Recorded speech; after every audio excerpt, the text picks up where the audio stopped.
Knowledge is a key driving force in the workforce and academic matters. In this information era, knowledge organization carries on with the old, new, and evolved issues and challenges, bringing in new trends in knowledge organization. Today I will talk about trends, issues, challenges in knowledge organization. To start this presentation, I will read Melanie Galland's quote. Knowledge is power, but it has little value unless it can be easily accessed and put into practice. So before I begin, I commonly see two classifications when I think about knowledge management. First, the organization of information sources that relates more to library work. And second, the organization of knowledge coming from the experiences of the people, especially the experienced professionals. So that's how I see knowledge management. And now I will present the issues, challenges, and trends of knowledge organization in four areas. I believe you are familiar to, at the very least, most of them. First is the administration and management, specifically administration, management, and work execution. So there are multiple challenges when it comes to management and administration. So working with higher ups, for example, when it comes to funding, support, and leadership, is a common challenge for many librarians. What happens sometimes is they may vocally express support for the library, such as upgrades and more resources, but they fail to allocate budget.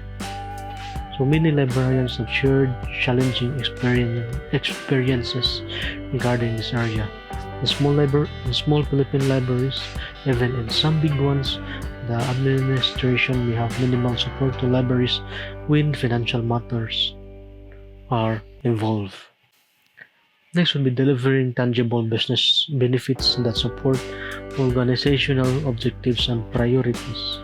So according to Stan Garfield, it is a challenge because knowledge management can sometimes be disconnected from the overall business goals.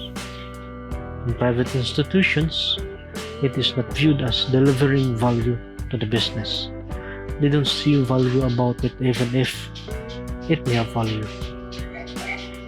Thus, it also in turn results to less support from higher ups. Next would be motivating people to share, innovate, reuse, and collaborate and learn. When doing knowledge management, people commonly say that they don't have time. They don't know what is expected of them, and that leaders don't expect them to actually perform knowledge management task. So the immediate value of knowledge management is not seen. It's really defining compelling use cases, clearly showing the advantages over existing alternatives and answering the question, what's in it for me? If knowledge management is applied, higher ups can have vague requests that do not move toward proper knowledge management. So the article I read suggests specific and measurable goals and metrics. So both the administration and employees can also lack initiative when integrating knowledge management practices into the system or workflows. Aside from that, people are resistant to change, and employing technology in an organization will be a huge challenge. Next should be the user-related concerns. Getting people to openly ask for help is a challenge in two matters. First, for users. Many people are reluctant to ask for help, but in current libraries, it isn't as much a problem since the roaming librarian can assist students already. It already exists. So the second part concerns the knowledge organization of the entire company. Some employees would rather choose to suffer in silence than expose their ignorance to be criticized, blamed, or ridiculed. Sometimes they just make assumptions and just do based on unverified assumptions. And proper knowledge management requires sharing and collaboration. So making useful information easily findable. So sometimes library users or employees will have a hard time searching in the library and in online databases. At times, navigating the online database can be complex, especially if it's partnered with lack of awareness. For example, does a search engine know what the user means by jaguar? Is it the car jaguar? Is it the animal jaguar, or is it the plain jaguar? So anyhow, this challenge is not a new problem. So SRA and R. Ranganathan had been advocating it in the laws of library science. And also librarians have been doing orientations. Next is miscataloguing and determining end-user behavior as a challenge. So it relates to using natural language and controlled vocabulary. End users may look at information in ways that information professionals do not expect. Also, determining end user behavior is also a challenge when it comes to improving the physical and online environment to serve the user. Communicating by pull and opt-in, not by push. Organizations want to push information out to audiences, so leaders regularly send lengthy email messages and newsletters to people who don't read them. So the suggestion in the article is to make it attractive for people to pull content for themselves. The third area is technology. So balancing people, process, and technology components. Sometimes the administration would immediately employ a technology that does not fit with the current processes. So it happened during my tenure once, and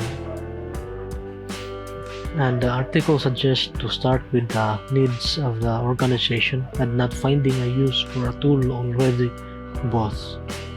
So another challenge caused by technology relates to the online environment. Through the internet, there is an exponential increase in information creation regularly.